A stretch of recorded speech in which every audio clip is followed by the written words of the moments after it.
Chicago Network is on the air, coming to you from Boston, Massachusetts for the whole week, as we are here for the White Sox Red Sox Dirty Laundry Series last weekend.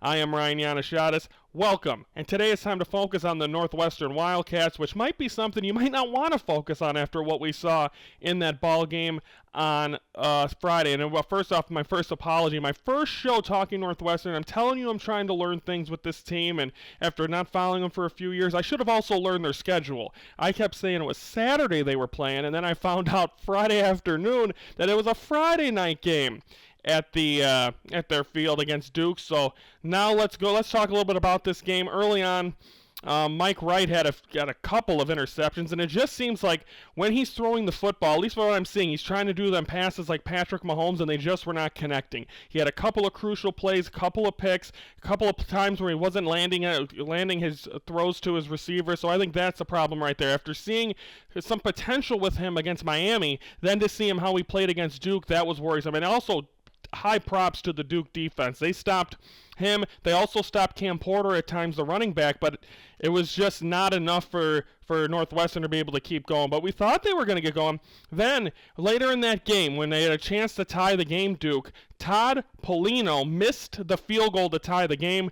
And, I mean, they're right there at Northwestern, one of their few chances to win a football game. And then he's able to get the game-tying field goal as well. Because I believe that was the same drive as well that the quarterback for Duke, which is Malik Murphy, he fumbled the ball with 1 minute left in regulation. I believe that was actually when Northwestern had the lead. Northwestern had the lead there. He fumbles the ball. Northwestern recovers. They review it. His shin was down. Therefore, it went back. So, if that one, a great job by Malik Murphy to be able to get his foot down or his shin down to be able to get that. Unfortunately, not good for the Northwestern Wildcats as it went back to Duke. Duke tied the game. Then, of course, we go into overtime. With the OT rules that I didn't really know about, I haven't followed college football. I mean, it goes to the 25-yard line, the 20, and Northwestern starts off scoring a touchdown. Then Duke scores the next two touchdowns. Northwestern has a chance. They have to go for it on fourth down. Can't get it, and Duke wins this one of a final of 27-20 and get their sixth straight win over the Northwestern Wildcats. So a tough loss for Northwestern. They dropped to 1-1, and I think overall this is a Duke. I mean, they just have Northwestern's number. And I think it was a nice atmosphere having that late game. I wasn't a fan of the helmets. I don't know if you saw the helmets. I like just the traditional N. I didn't like the whole Northwestern across the whole name across the helmet. Not big on that. But no matter what, it was bad luck because they lose 27-20. Malik Murphy had a great game for Duke. He 24 for 39, 242 yards, 3 touchdowns. Also had an interception as well. 11 tackles by Xander Mueller of Northwestern. So you got some positives there on defense. Hopefully we'll see this team continue to strive as next week Northwestern will do battle with Eastern Illinois. That's a 6:30 start. All these late games, a 6:30 start for Northwestern on ESPN at home against Eastern Illinois. They're getting all their home games out of the way before. But again, the late in the year, their home games will be at Wrigley Field, and early in the year here at this new temporary stadium on the lake.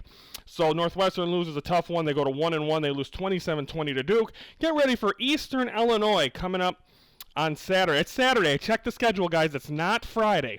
It's Saturday, 6:30 start on ESPN. By the way, the announcers that Northwestern has had, no offense if you were one of them and watching this show, not a fan of them. Then none of them have been good. There is no energy in the group that was on FS1 this week. And then I feel it was over-announced in week one